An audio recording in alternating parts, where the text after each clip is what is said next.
Hi hello नमस्कार. स्वागत आहे माझ्या छोट्याशा मिनी ब्लॉगमध्ये. हे बघा लिंबाचा पाला. आमच्या दारासमोरच खूप मोठं लिंबाचं झाड आहे. ते घेतलं धुवून आता आणि मिक्सरच्या भांड्यामध्ये टाकून बारीक करून घेतला.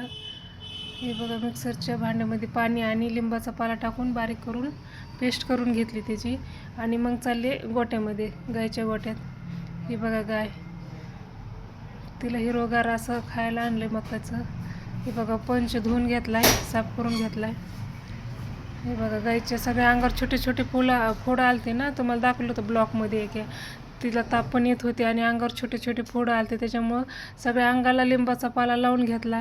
मग माशा पण बसत नाहीत आणि ते दुःख नाही का आले ते बरे व्हायला मदत होते लिंबाच्या पाल्याने. संध्याकाळी आणली मेथीची भाजी, पालक, शापू, भेंडी, वांगी.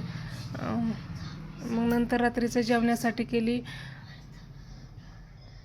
ही बघा वड्याची भाजी. आमच्याकडे वडा म्हणतात, काही ठिकाणी सांडगे म्हणतात. आणि वरण भात, सांडग्याची भाजी. कसा वाटला माझा मिनी ब्लॉग?